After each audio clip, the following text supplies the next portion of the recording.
Hey guys, we have Saylor Vows not to sell BTC despite 40% slump. So we're going to be reviewing this article live here on CoinMarketCap. Article by Concepting by Keys. Feel free to like, share, subscribe to our YouTube videos if you find it beneficial. So Michael Saylor has once again doubled down on his Bitcoin bet, while the MicroStrategy will never sell it. Fast cryptocurrency reserves. So BTC is currently down by 40% from 80 set back in November. In an interview with Bloomberg, Saylor insisted that digital assets still holds vast disadvantages over the dollar.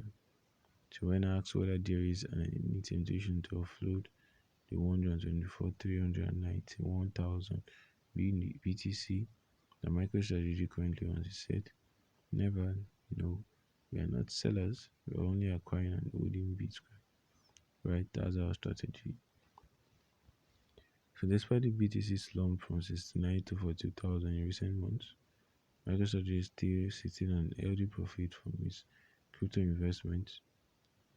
Say figures from BitcoinTreasures.net show it paid $3.75 billion for its BTC stash, and at the current prices, it's worth $5.23 billion. So previous estimates from CoinMarketCap Alexandria suggest that the business intelligence firm would only swing to a loss if BTC was tumbled below $30,000.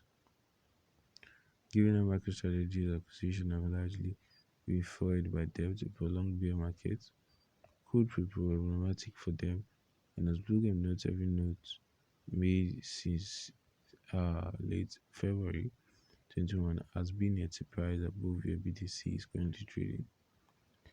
So the best defense against inflation. So describing MicroStrategy's BTC holdings as a great comfort in the economic climate.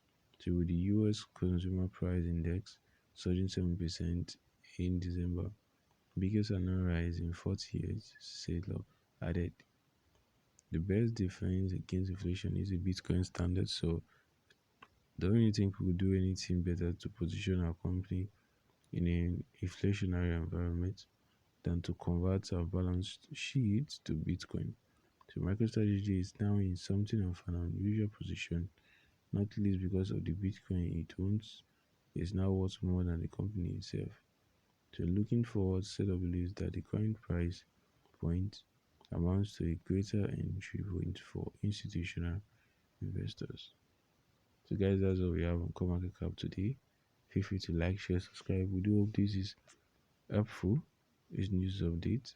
We'll be dropping the link in the description box so you can get access to it. Peace out, guys.